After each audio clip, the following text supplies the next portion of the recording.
할렐루야.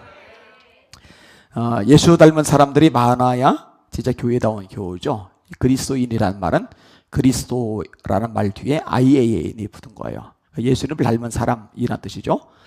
성령의 9가지 열매를 기억하실 겁니다. 사랑, 기락, 화평, 인내, 자비, 양선, 충성, 온유, 절제. 이 성령의 9가지 열매는 예수님의 성품입니다. 예수님을 닮은 사람에게 나타나는 성품이 바로 성령의 9가지 열매이거든요. 그리고 9가지 열매 말고도 예수님의 성품이 여기저기 많이 나오는데 최고의 가치로 언급되는 것이 오늘 본문에 등장하는 섬김이라는 겁니다. 섬김. 오늘 설교 제목, 예수님이 오신 목적은 뚜렷하다. 왜 오셨느냐? 섬기기 위해서 오셨다. 이런 주제로 함께 말씀을 나누고자 합니다. 오늘 보니까 야고보와 요한의 어머니가 극성을 보여요. 20절과 21절을 같이 읽습니다. 시작. 그때 세베대의 아들의 어머니가 그 아들들을 데리고 예수께 와서 절하며 무엇을 구하니 예수께서 이르시되 무엇을 원하느냐 이르되 나의 이 두 아들을 주의 나라에서 하나는 주의 우편에 하나는 주의 좌편에 앉게 명하소서.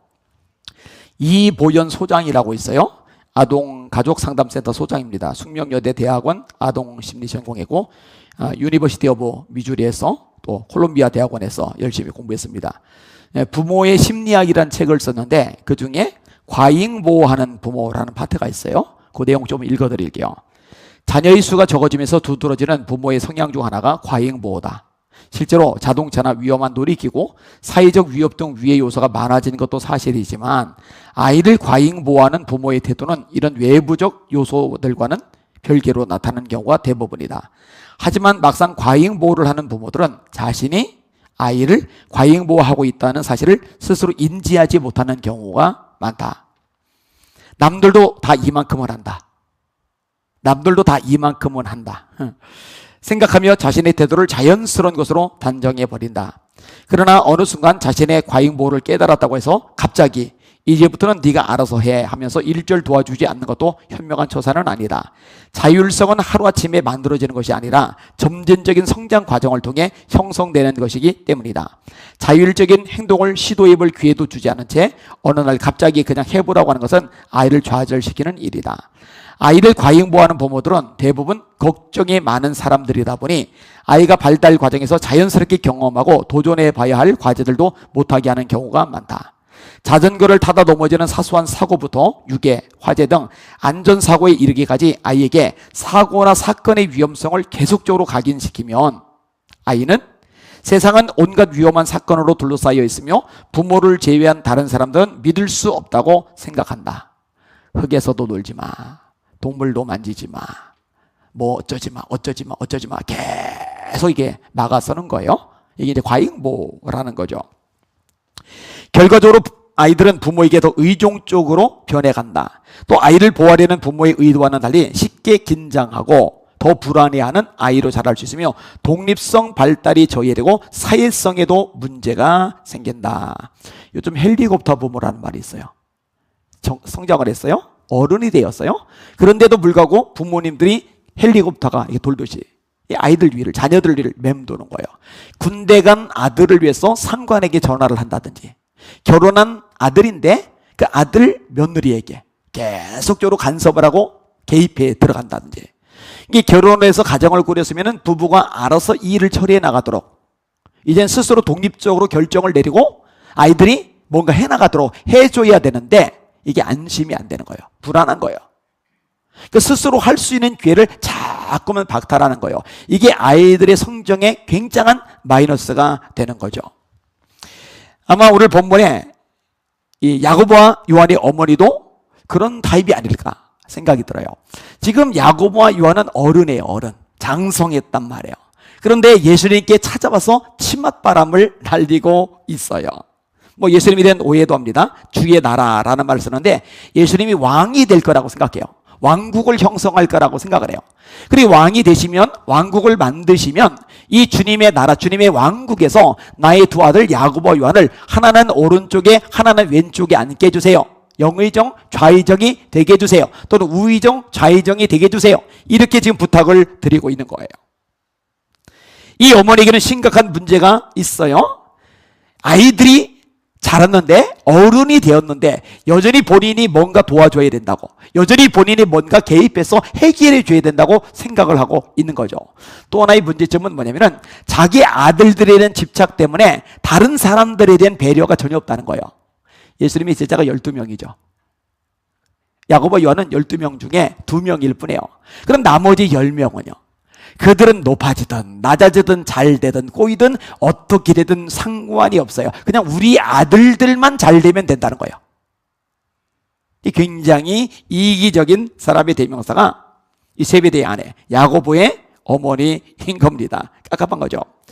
뭐 교회를 다니면서도 이런 사고방식의 한계를 못 벗어나는 사람들이 많아요. 자기밖에 모르고 자기 가족밖에 모르고 남을 배려할 줄도 모르고 해야 될 줄도 모르고 도와줄 줄도 모르고 헌신할 줄도 모르고 희생할 줄도 모르고 열심은 있어요. 최선은 다하는 것 같아요. 근데 굉장히 이기적이고 자기중심적이고 가족중심적이죠. 이거는 성경에서 말하는 신앙의 모습이 절대로 아닙니다. 자, 이렇게 높은 자리를 구하는 어머니에게 예수님이 전혀 엉뚱한 이야기를 하시죠. 22절에서 23절까지 같이 읽겠습니다. 시작. 예수께서 대답하여 이르시되 너희는 너희가 구하는 것을 알지 못하는도다. 내가 마시려는 잔을 너희가 마실 수 있느냐? 그들이 말하되 할 수 있나이다. 이르시되 너희가 과연 내 잔을 마시려니와 내 좌우편에 앉는 것은 내가 주는 것이 아니라 내 아버지께서 누구를 위하여 예비하셨던지 그들이 얻을 것이리라. 너희는 너희가 구하는 것을 모르고 있어. 갑자기 너희라는 말이 나와요. 복수 형태죠.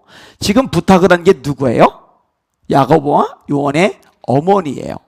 그러면은 정확하게 예수님이 말씀하시려면은 너는 혹은 그대는 혹은 당신은 아니면 어머니는 지금 무엇을 구하는지 알지 못하고 있습니다. 이렇게 말해야 되는데 복수 형태로 너희는, 그러니까 야고보와 요한의 어머니와 야고보와 요한 이 두 아들, 이 세 명을 세트로 묶은 거예요. 그러니까 어머니의 마음이 곧 아들들의 마음이 있기도 한 거예요.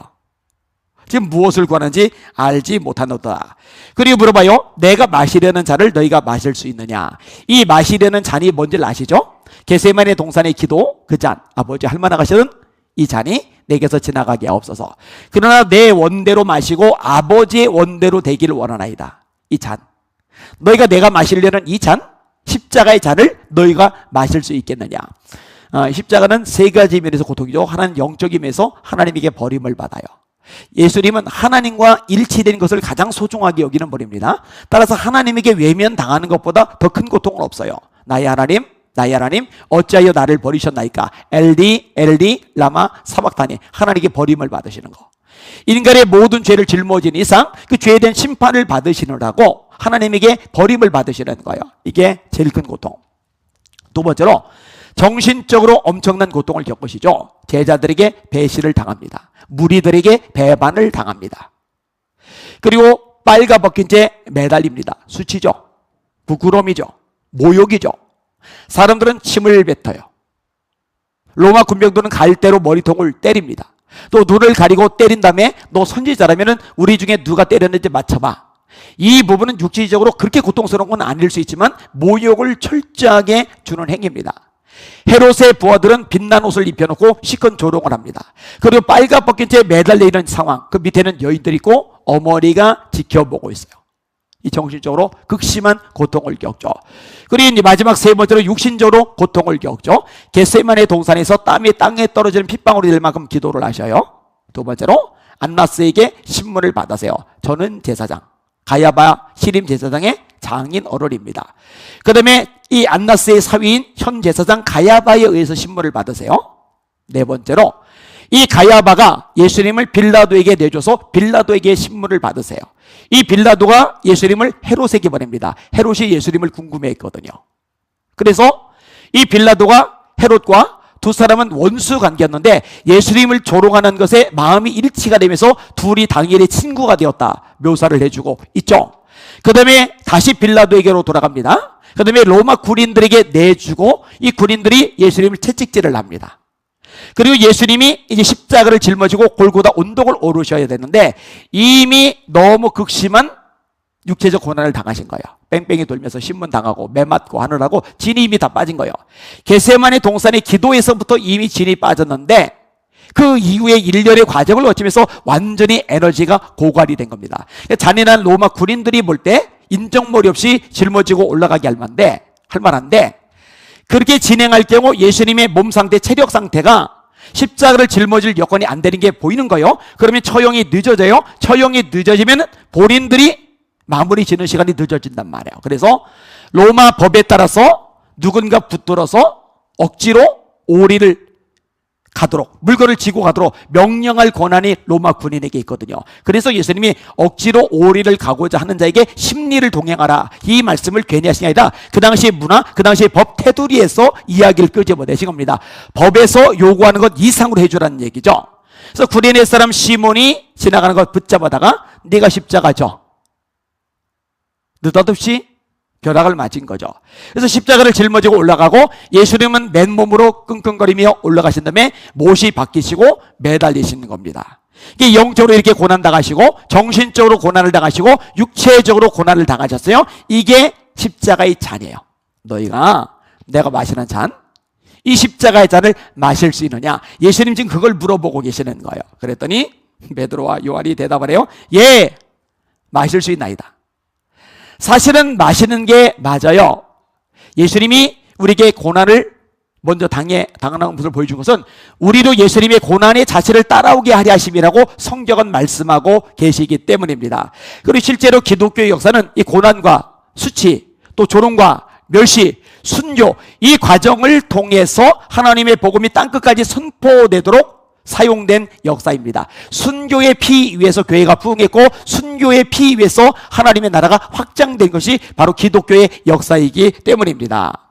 1863년 영국 웨일즈 출신의 토마스 선교사가 런던 선교회에서 파송을 나갑니다. 중국 상해에 도착을 했어요. 그런데 아내가 풍토병으로 사망을 당합니다. 얼마나 충격을 심하게 받겠어요? 게다가 선배 선교사 중에 인성이 틀려먹은 사람이 하나 있었는데 너무 괴롭혀요. 아내까지 잃어버린 이 선교사 토마스를 엄청 구박하고 힘들게 하고 지치게 만드는 거예요. 이러던 와중에 산동반도 끝에서 연다이에서 사역하던 윌리엄이 토마스와 함께 사역하자고 초대를 합니다. 거기 갔다가 이 조선 사람을 만나게 돼요. 그리고 세상에 이 조선이라는 나라도 있구나. 근데 이 나라가 복음을 듣지 못한 미개한 땅이구나. 빛이 없는 어둠, 흑암의 땅이구나. 그러면 이 사람들에게도 누군가는 예수님을 전해줘야지. 내가 이들에게 예수님을 전하고 싶은데. 이런 마음이 가득해진 거예요. 1866년 제너럴 쇼모노를 타고서 조선에 들어가게 됩니다. 자신을 이 상선 제너럴 쇼모노의 통역관으로 써달라고 해요. 그래서 이 배를 타고 통역관으로 도착을 한 다음에 최종 목표는 육지에 도착하고 나서 선교사로서 복음을 전하는 것, 여기에 자기 인생을 쏟아붓고자 결단을 한 겁니다. 그런데 이 제너럴 쇼모노 선장과 선원들이 굉장히 고압적이에요. 관군하고 시비가 붙어요. 그리고 대동강변에서 걸려버립니다. 관군들이 상류 쪽에서 불을 붙인 물건들을 떠내려버리고 이 불이 붙은 채 떠내려가던 이 나무 같은 것들이 배에 붙으면서 배가 불이 붙게 돼요. 사람들이 할 수 없이 물로 뛰어내리고 헤엄을 쪄서 무트로 나가게 되는데 토마스 선교사님도 역시 헤엄을 쪄서 이 무트로 나가게 돼요. 근데 무트로 나가서 육지를 단 1km도 돌아다니지 못한 채 관군에게 창에 찔려서 칼에 맞아서 죽어버리고 말아요. 안타깝죠. 참 안타깝죠. 그러면은 참 불쌍하잖아요. 참 비참하잖아요. 아내 죽어버렸고 이제 혼자의 몸으로 아무도 복음을 전하지 않은 저 땅, 저 미개한 땅, 저 깜깜한 땅, 저 조선 땅에 내가 예수 생명 전해야지, 예수 사랑 전해야지 하고 기껏 왔는데 대동강변에서 그냥 죽어버렸으니까 1km도 안에 들어가지 못하고 예수 믿으세요 이 소리도 제대로 못해보고 죽었으니까 얼마나 허무한 죽음이 있겠냐고요. 근데 여러분 잘 들으세요. 절대로 허무한 죽음은 없습니다. 박충근이라는 사람이 있어요. 이 사람이 조선의 군사입니다. 토마스 선교사를 처형하는 과정에서 직접 성경을 받았던 인물입니다. 성경을 받고 죽인 거죠. 그런데 정확하게 33년이 지난 다음에 세례를 받았고 후에 교회 장로님이 되십니다. 헛된 죽음이 아닌 거죠. 이영태라는 분이 있어요. 박충군, 조금 전에 말한 조선 군사, 이 박충군의 조카예요. 이 사람이 레이놀드 선교사의 조수로서 성경 번역에 동참을 합니다. 북한 성경책의 3분의 1을 이 이영태라는 사람이 번역을 합니다. 열매죠. 최칠량이라는 사람이 있어요. 어린아이 때 성경책 3권을 숨겨서 집에 가지고 갔어요. 토마스 선교사가 끙끙거리면서 이거 품고서 수용해서 나왔거든요. 이중 성경책 3권을 이 아이가 가지고 집으로 간 거예요. 그리고 집에 가지고 있다가 아무래도 겁이 나니까 관아의 박영식에게 신고를 합니다. 그 다음에 박영식이가 이 성경을 딱 보니까 이건 불온문사예요. 국가에서 금지한 책이에요. 성경 금지됐거든요. 근데 종이 질이 너무 좋은 거예요. 이 너무 좋은 종이질, 이거 그냥 불사르기는 너무 아까워요. 그래서 다 뜯어서 벽지로 만들었어요. 벽지. 그러니까 이 벽면이요 전부 다 성경으로 도배가 된 겁니다. 후에 이 집을 최칠량에게 팔게 됩니다. 이 최칠량은 박영식으로부터 산 집을 주막으로 개조를 합니다. 이 주막에 마펫 선교사가 들렀다가 깜짝 놀라는 거예요. 벽이 전부 다 성경으로 붙어 있으니까 이게 뭐야? 그래서 이것을 사요. 이것을 기점으로 포기를 합니다. 그리고 후에 그곳으로 교회를 삼는데 널다리꼴 교회, 그 교회 이름이 널다리꼴 교회가 됩니다. 이 교회가 나중에 어떤 교회로 발달하느냐, 장대현 교회가 됩니다. 이 장대현 교회가 어떤 교회냐, 1907년 우리 대한민국 역사상 엄청난 부흥의 바람이 불었죠. 평양 대부흥운동. 이 대부흥운동이 어디서 시작이 됐습니까? 이 장대현 교회에서 시작이 되었어요. 이거는 우연이 아닙니다. 토마스 선교사님의 흘린 그 피의 대가로 하나님께서 부흥의 역사를 이 땅에 주신 줄 믿으시길 바랍니다.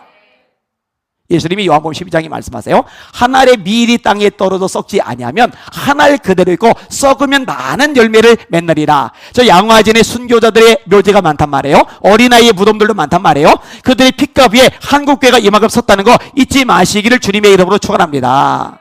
아프가니스탄에 샘물교회 단기 선교팀이 갔죠. 배 목사님, 심성민 형제가 탈레반에서 살해를 당했죠.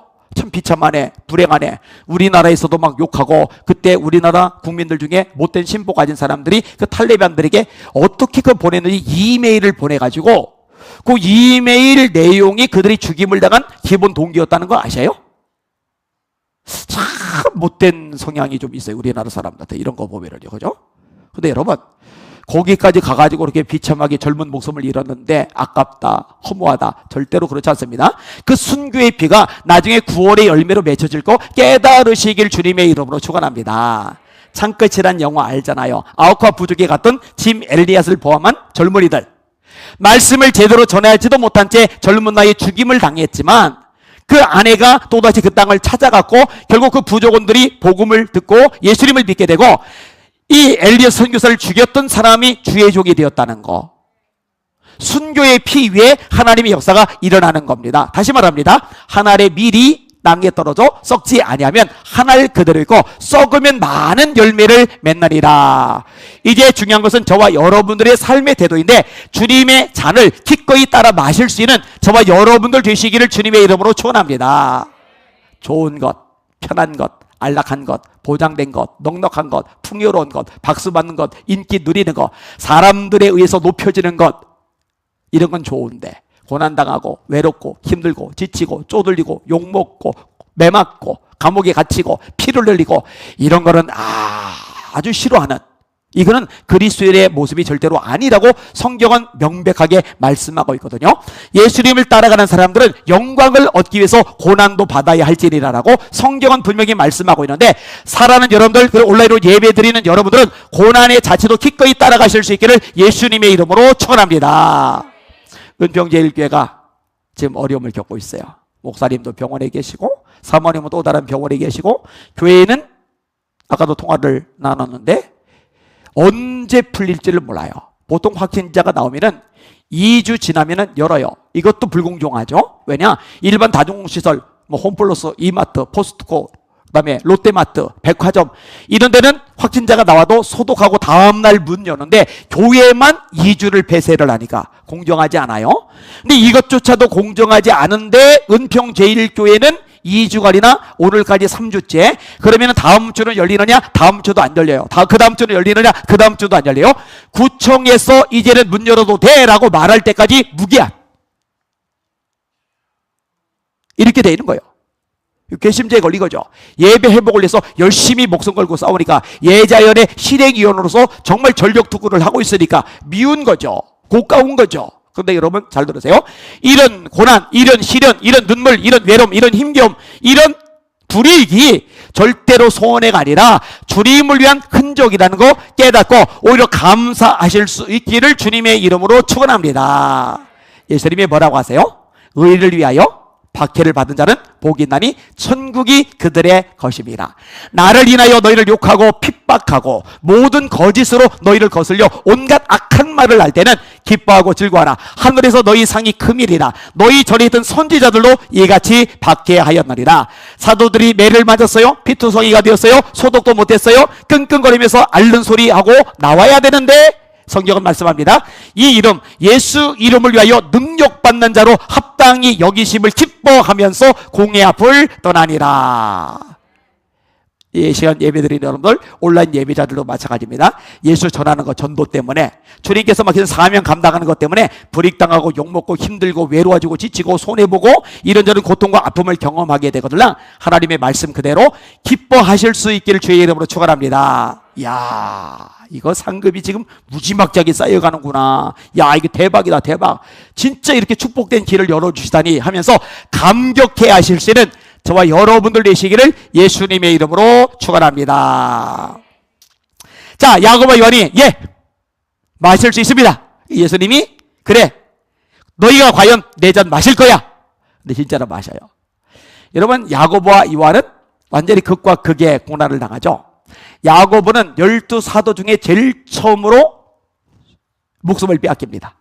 헤롯에 의해서. 여러분, 베드로는 야고보처럼 잡혀 들어갔어요. 그다음에 헤롯이 야고보를 죽였듯이 야고보를 죽이고 나니까 유대인들이 좋아하거든요. 그럼 베드로도 죽여야지, 더 좋아할 거야 생각했는데 하나님이 천사를 보내서 몰래 끄집어내세요. 그래서 베드로는 나중에 로마까지 가서 복음을 전하게 돼요. 근데 하나님이 야고보는 끄집어내지 않고 그냥 첫 번째 순교의 제물로 받아버리셨어요. 그래서 첫 번째 순교자, 예수님의 잔을 마셔버렸어요. 그러면 요한은 안 죽어요. 가장 늦게까지 살아요. 그런데 낯선 곳에 반모라는 섬에 유배당한 채 그 노년의 나이에 쓸쓸하게 혼자 살죠, 섬에서. 그리고 쓸쓸한 와중에 하나님의 환상을 보게 되죠. 그 환상을 기록한 내용이 요한계시록이죠. 그다음에 요한일서, 요한이서, 요한삼서를 쓰죠. 어쨌든 이 역시 고난의 잔입니다.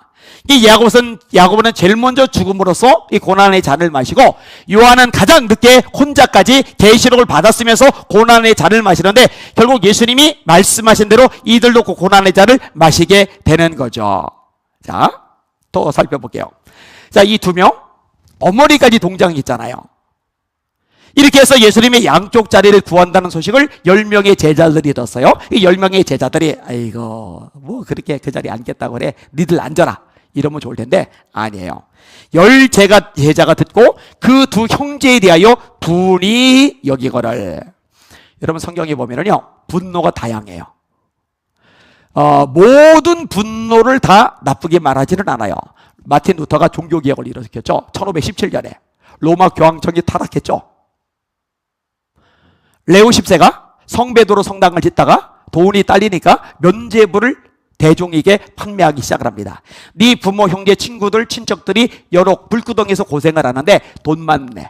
그럼 헌금이 연복에 떨어지는 순간 불구덩이에서 고생하는 네 부모, 형제, 친구, 친척들이 천국으로 쏙 올라갈 거야. 이 미친 소리를 한 거죠. 가톨릭은 지금도 정신 나간 소리를 합니다. 프란체스코 교황이 타종교에도 구원이 있다고 공식적으로 선언했어요. 이거는 배교입니다. 타종교 구원 없습니다. 구원은 오직 예수 이름에만 있습니다. 요한복음 14장 6절, 내가 곧 길이요 진리요 생명이니 나로 말미암지 않고는 아버지께로 올 자가 없느니라. 사도행전 4장 12절, 다른 이로서는 구원을 얻을 수 없나니 천하 인간의 구원을 얻을 만한 다른 이름을 우리에게 주신 적이 없으시리라. 없어요, 없어. 예수 이름 외에는 없어요. 모든 사람이 죄를 범하였음에 하나님이 영광에 이르지 못하더니 그리스도 예수 안에는 구속으로 말미암아 하나님의 은혜로 값없이 의롭다 하심을 얻은 자 되었느니라. 오직 예수님의 핏값을 통해서만 죄 사함 받고 의롭다함을 받는 거 믿으시기를 주님의 이름으로 축원합니다.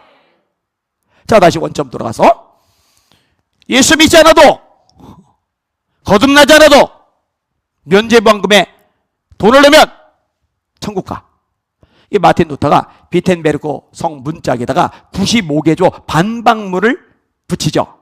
이게 종교개혁의 시발이에요.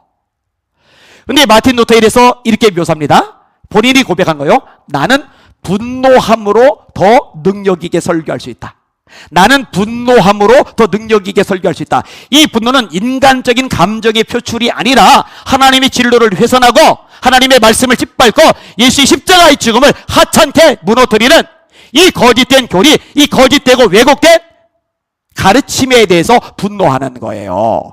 여러분, 이런 분노는 제 가슴에 여러분 가슴 속에 있을 수 있기를 주님의 이름으로 축원합니다. 여러분의 담임 목사가 왜 WCC에 대해서 분노하겠어요? 여러분이 담임 목사가 왜 NCCK에 대해서 분노하겠어요? 간단합니다. 예수님 말고도 구원이 있다고 말하는 배교의 목소리를 내기 때문에 그런 거거든요. 자, 이런 식의 분노는 바람직한 분노예요. 바울이 아덴에 갔어요. 아덴. 사도행전 17장이죠. 아테네는 그리스의 수도입니다. 그리스는 뭐가 유명합니까? 그리스 신화. 그래서 올림푸스에 12 주신들이 있어요. 최고의 신이 제우스. 맨날 바람 피러 다니죠. 구름 낀 날은 제우스가 인간 여자 꼬시는 날이에요. 그 다음에 이렇게 제우스가 바람 피는 날은 헤라 와이프 신이 눈에 도끼를 품고 찾아다녀요. 왜 헤라클레우스 이 힘센 장부를 미워했는지 아세요? 제우스가 바람 피어서 태어난 게 헤라클레스거든요. 그거 어떻게 이뻐하겠어요, 그죠? 헤라, 미의 신 아프로디테, 지혜의 신 아테네, 태양의 신 아폴로, 군대의 신 아르스, 대장장이신 에파이토스, 신부라는 신 헤르메스. 이런 올림푸스의 12제신에 뭐 강에는 강의 신, 들에는 들의 신, 곳곳마다 다 있어요. 음부의 신 하데스, 이렇게 바다의 신 포세이돈, 이렇게. 이게 온갖 잡동사니 신들인데 그리스 신화를 읽어봐요. 어떤 신에게 굉장히 잘했는데 어떤 신을 실수로 빼먹었어요. 그럼 이 실수가 삐져요. 이 삐진 신이 벌을 줘요. 그럼 망하는 거예요. 이러다 보니까 혹시 실수로 빼먹었을까봐 아테네 시민들이 뭐라고 신상을 새기느냐? 알지 못하는 신에게. 그게 사도행전 17장에 나와요. 신들마다 다 하는데 혹시 빠뜨렸을까봐 알지 못하는 신에게. 바울 사도가 이 광경을 보고 뭐 하는지 아세요? 분노합니다. 분노해요. 왜? 하나님이 예배 받으셔야죠. 하나님이 찬양 받으셔야죠. 하나님 홀로 경배 받으셔야죠. 근데 하나님의 자리에 사람의 손으로 만드는 물건 따위가, 우상 따위가 예배, 찬양, 경배 받고 있으니까 분노가 일어나는 거예요. 제가 전에 설교하면서 그랬어요. 태국 같은 나라, 캄보디아 같은 나라 가서 거대한 절에 가가지고 불상 앞에 서가지고는 와, 멋있다. 이건 다 바보 천치 같은 기독교인들이라고. 가서 그거 보면은 분노가 일어나야 됩니다. 하나님의 자리에 저 따위가 앉아 있으니까 이 백성들이 구원을 못 받는구나. 가슴앓이를 해야 됩니다. 여러분, 영적인 눈으로 성경적인 시각으로 바라보고 반응하고 감정도 나타낼 수 있는 여러분들 되시기를 주님의 이름으로 축원합니다. 다윗은 아직 어리지만 이 마음속에 하나님을 향한 열정이 있어요. 그러니까 골리앗이 이스라엘 백성들을 조롱할 때 분노가 일어나는 거예요. 사울은 분노도 할 줄 몰라요. 이전엔 분노했거든요. 성령 충만할 때. 그런데 성령 충만함이 떠나가고 악령이 임하니까, 악신이 임하니까 거룩한 분노조차도 없어져 버린 거예요. 장군들도 마찬가지예요. 신하들도 마찬가지예요. 군인들도 마찬가지예요. 다윗 혼자만 씩씩거려요. 저 할례도 받지 못한 놈이 어떻게 하나님의 백성을 조롱해? 하나님의 백성을 조롱하는 거는 하나님을 조롱하는 거거든요. 사도행전 9장에 사울에 대해서 위협과 살기가 등등했다. 예수 자기를 잡아들인다고 다메섹까지 갑니다. 그때 밝은 빛 가운데 예수님이 나타나세요. 사울아, 사울아, 어찌하여 네가 나를 박해하느냐. 이게 9장, 22장, 26장 세 군데서 나와요. 26장에서는 네가 가시채를 뒷발질하기에 고생이다. 가시채를 뒷발질 해봐야 나만 다치죠. 예수님 박해해봐야 본인만 다치는 거죠. 근데 왜 네가 내 백성을 박해하느냐? 네가 왜 내 성도들, 우리 교인들을 박해하느냐? 예수님은 이렇게 말씀하지 않으시고 네가 어찌하여 나를 박해하느냐? 여러분, 예수님은 당신의 백성들을 당신하고 동일시하세요. 주님의 백성들을 박해하는 건 주님을 박해하는 거예요. 주님의 백성들을 조롱하는 것은 주님을 조롱하는 거예요. 따라서 다윗 입장에서 하나님의 백성들을 모욕한다? 이건 하나님을 모욕하는 거예요. 자기가 너무너무 사랑하는 하나님을 모욕하는 골리앗을 보면서 분노할 수밖에 없는 거죠. 마찬가지예요. 여러분, 예배를 짓밟는 거예요. 주님의 교회를 짓밟는 거예요. 주님의 백성을 짓밟는 거예요. 그런데 소닥보듯이 봐요. 잘한대요. 정치 잘한대요. 이런 바보 천지 같은 짓이 어디 있냐고요. 이럴 때 가슴 아파할 줄도 알고 분노도 할 수 있는 여러분들 되시기를 주님의 이름으로 축원합니다. 어디 감히 예배를 짓밟냐고요. 있을 수가 없는 거죠. 자, 예수님의 분노도 있고 하나님의 분노도 있고 이렇게 같이 있는 분노들이 있어요. 모든 분노가 나쁜 건 아니에요. 그런데 오늘 본문의 제자들의 분노는요, 분노 중에서도 가장 핫바리, 가장 초라하고 한심한 분노입니다. 이 분노는 어떤 분노냐? 욕심에서 나오는 분노예요. 욕심에서. 야, 예수님 왕 되면, 그리고 왕국 차리면 내가 영의정, 좌의정, 우의정 해야 되는데 내가 저거 자리 차지해야 되는데 욕심이 있단 말이에요. 욕심이 없으면은 에이고 철없네 이러고 넘어갈 텐데 자기도 욕심이 있으니까 분노가 일어나는 거예요.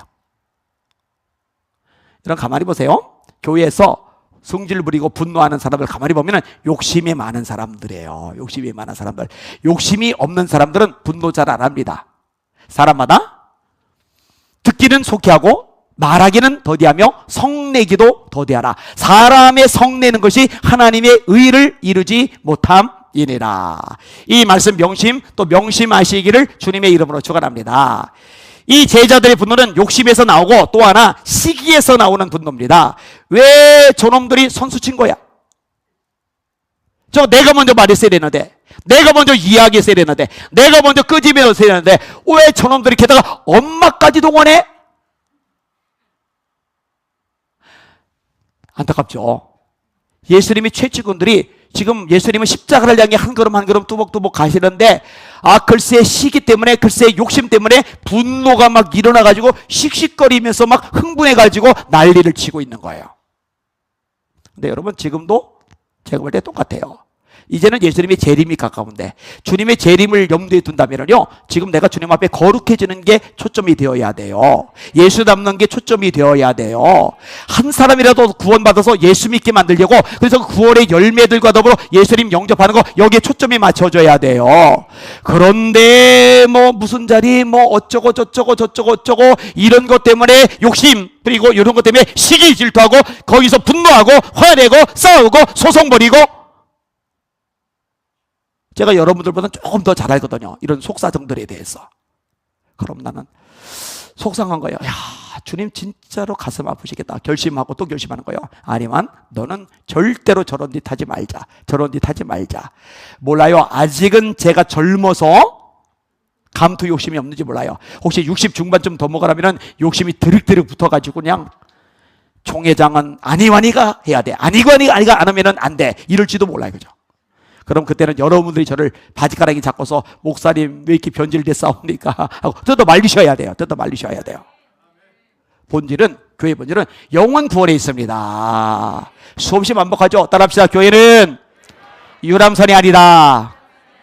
구조선이다. 그렇게 되시기를 예수님의 이름으로 축원합니다. 좋은 방법은 있어요. 추대가 되면 돼요. 당신이 해주세요. 앞장서 주세요. 대표가 돼주세요. 그래서 한국교회를 바꾸는데, 개혁하는데, 바로잡는데 중요한 역할을 해주세요.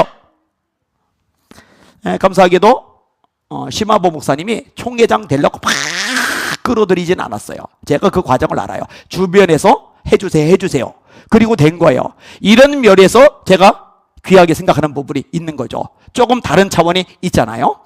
여러분, 그러면은 저 안희한 목사님 설교를 하는 거 들어보니까 주변에서 막 추대를 받아서 총회장이 되고 싶어 하는구나. 아니요. 그렇게 추대를 받아도 되고 싶은 마음이 없어요. 지금은 없어요. 내가 절대 안 한다 이 얘기는 안 할게요. 왜냐면 지금 절대 안 한다 설교해놓고 이 설교 내기 유튜브상에 다 돌아다니는데 나중에 그리고 한다 그러면은 이 유튜브 딱 틀어주고서 안 한다고 했지 않느냐 이렇게 하면 이제 골치 아파지니까. 너무 많이 나갔습니다. 여기까지만 하도록 하겠습니다. 자, 그리고 예수님께서 직접적으로 진짜로 하고 싶은 이야기를 끄집어내세요. 자, 25절에서 27절까지 같이 읽습니다. 시작. 예수께서 제자들을 불러다가 이르시되 이방인의 집권자들이 그들을 임의로 주관하고 그 고관들이 그들에게 권세를 부리는 줄을 너희가 알거니와 너희 중에는 그렇지 않아야 하나니 너희 중에 누구든지 크고자 하는 자는 너희를 섬기는 자가 되고 너희 중에 누구든지 으뜸이 되고자 하는 자는 너희의 종이 되어야 하리라. 세상의 모습은 뭐예요? 권력을 가진 사람이, 높은 사람이, 지위가 있는 사람이 갑질을 해요. 예수님도 그걸 아세요. 이방인의 집권자들이 그들을 임의로 주관하고 그 고관들이 그들에게 권세를 부리는 줄을 너희가 알거니와 이렇게 말하는 거예요. 예전에 누군가가 검사 이야기를 하더라고요. 모든 검사가 그렇지는 않겠죠. 그런데 그분이 만났던 검사가 굉장히 거만했던 모양이에요. 고압적이었던 모양이에요. 근데 일반 사람들이 검사 만나면은요 겁을 먹긴 먹는다고 해요. 저는 검사들 많이 만나봤는데 그게 겁이 나지는 않더라고요. 또 경찰 만날 때 경찰 조속금일 때 이럴 때도 역시 마찬가지죠. 저도 이제 경찰서 들락달락 최근에 됐고 예전에도 여러 차례 다닌 적이 있어요. 또 안티기독교 상대할 때 사이버 수사대 팀장을 만났어요. 그런데 이 팀장이 굉장히 매너 있게 하더라고요. 안 목사님, 목사인 건 아니까 안 목사님 매번 경찰서까지 오셔서 조속금이라고 고생하시지 마시고 이메일로 자료만 보내주시면 저희들이 알아서 잘 처리해 드리겠습니다. 그래서 고마운 마음이 들었어요. 이메일로만 보냈어요. 근데 그 팀장이 그렇게 친절했던 이유가 세 가지가 있어요. 첫째는 충신교회 교인이더라고요. 그러니까 목사를 대접할 줄 아는 거죠. 둘째는 원래 성품이 좋은 것 같아요. 인상 자체가 괜찮아요. 셋째는 이분이 사이버 수사대 대원인데 제가 사이버 수사대 전국 수사대의 총대빵, 사이버 수사대 대장, 전체 대빵, 이 전체 대빵하고 제가 친해요. 그 당시에. 그리고 친하다는 것을 이 사람이 알았어요. 어떻게 알았을까? 제가 말해줬으니까 알겠죠.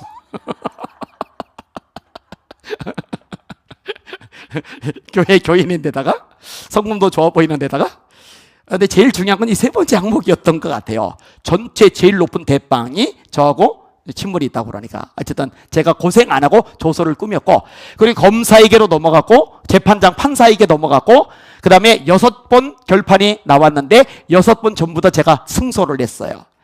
이때 변호사로 움직여줬던 사람이 고영일 변호사입니다. 어쨌든 이랬던 경험들이 있어요. 근데 아무튼 쉽지는 않아요.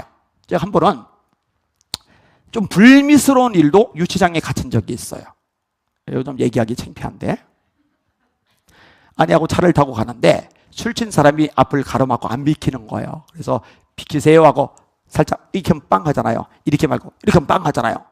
그래서 이 사람이 술 취했는데 다리가 어떻게 올라가는지 다리를 쫙 올리더니 본네트를 꽉 찍어버린 거예요. 그러면은 아무리 본네트가 찌그러져서도 그렇지 목사잖아요.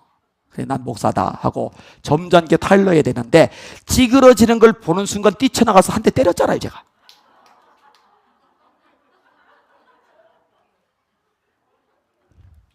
제가 이게 세거든요 생각보다. 그래서 유치장에 갇혔어요.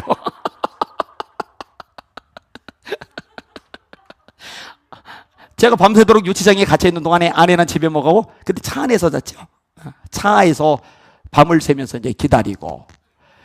그런데 그 안에서 우리가 술집 가드들 있잖아요. 종업원들 있잖아요. 이 사람들 뭐 위압적이잖아요. 그런데 이 위압적인 사람들이 경찰서 유치장 안에 들어가면은요 고양이 앞에 쥐처럼요 살살살살 겁니다. 예 이러더니요 걸레주세요 그러더니 경찰서 청소를 다 하고요 한 명은 술이 약간 취했는지 몰라요 막 소리 지르는데 형사 2명이 들어가더니 그냥 밟아버리더라고요.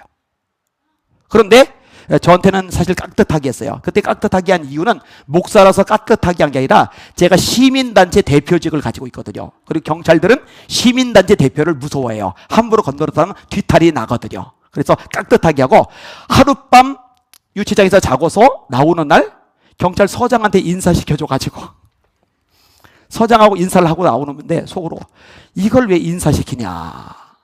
너무너무 창피한데 아무튼 서장이 인사하고 그리고 나왔던 기억이 있어요. 그때 이제 본 거예요. 이 경찰이 세구나.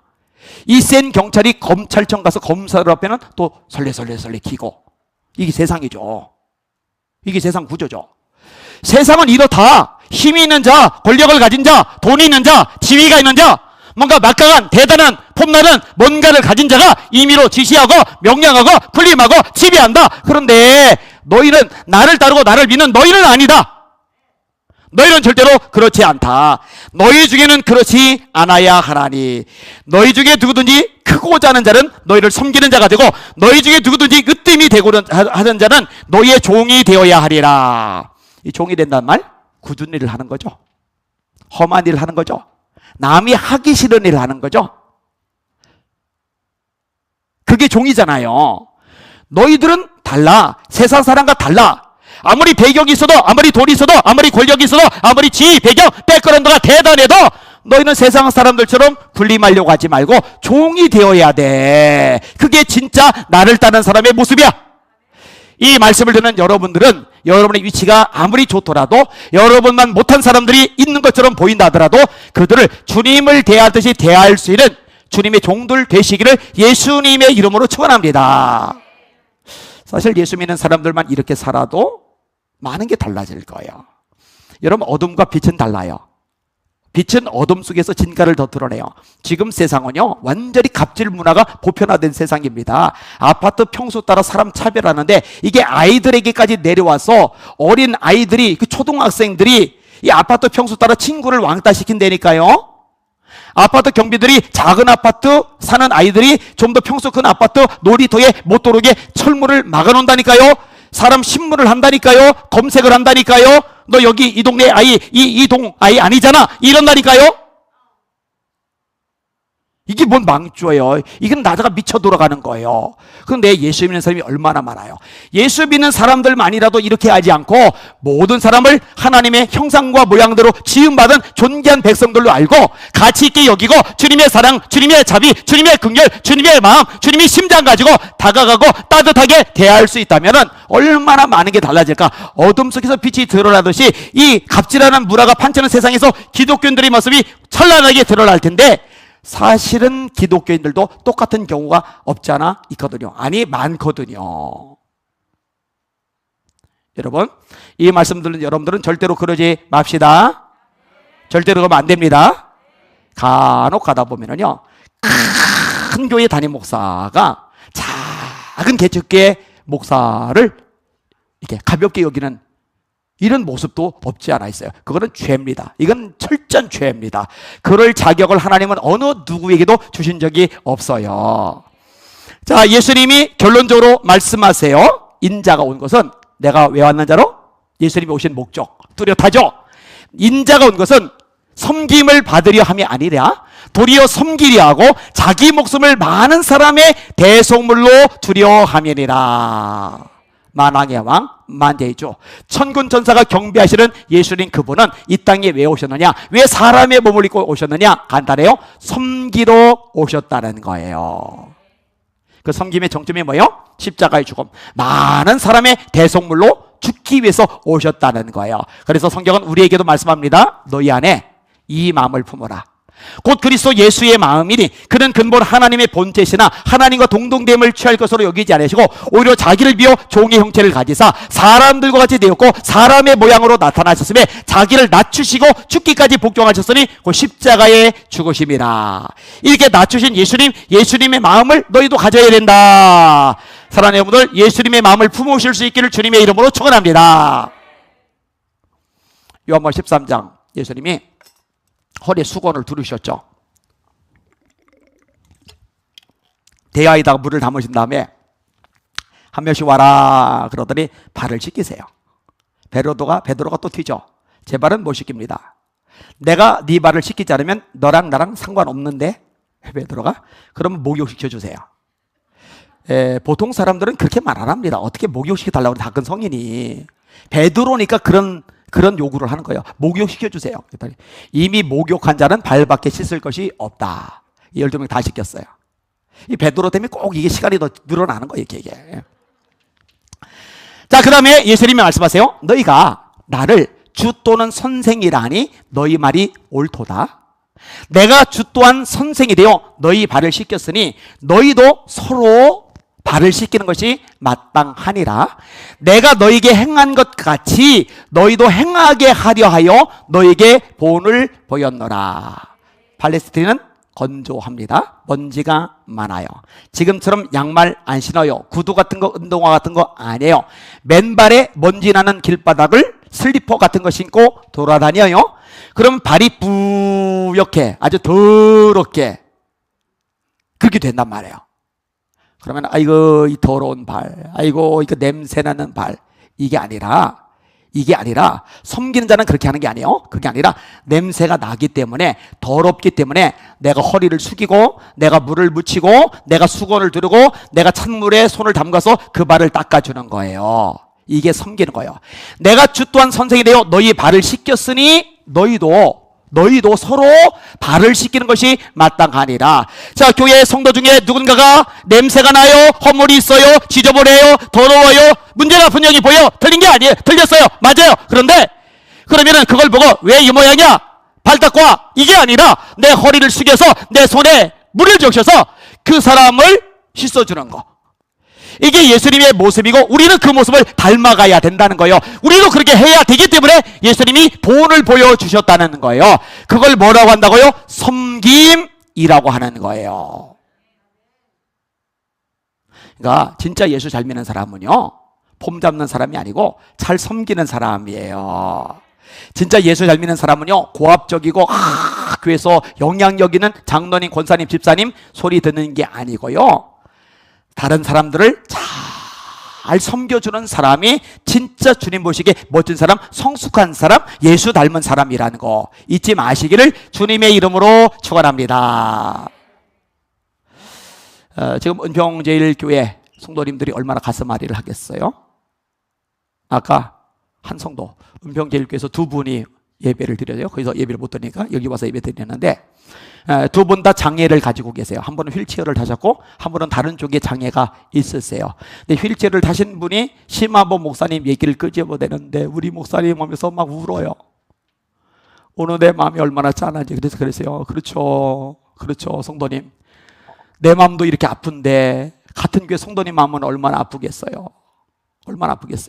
여러분, 이럴 때 우리가 그 교회 목사님을 위해서, 사모님을 위해서, 또 성도를 위해서 눈물로 간절하게 기도를 해주는 거, 이것도 섬김입니다. 이런 섬김이 있기를 주의 이름으로 축원합니다. 그 다음에 이 방송을 듣는 은평제일교회 성도님들, 이럴 때 주변의 성도들 서로 살펴보면서 누가 외롭지 않은가, 누가 힘들지 않은가, 누가 좀 돌봄에서 벗어나지 않았는가, 누가 좀 경제적으로 쪼들리지 않은가, 누가 지금 육신의 고통 때문에 힘겨우지 않은가 좀 살펴보시면서 우리 목사님이 지금 아파서 누워 계시는 동안에 우리들이 이렇게 어렵고 힘든 사람을 예수님 닮아서 섬기자 하고 잘 섬기고 이게 자리를 잡아버린다면은 지금의 고난, 시련, 아픔, 어려움, 힘겨움이 진짜 큰 복으로 변화되리라고 확신합니다. 말씀하잖아요. 우리가 알거니와 하나님을 사랑하는 자, 곧 그 뜻대로 부르심을 입은 자들에게는 모든 것이 합력하여 선을 이루느니라. 아멘.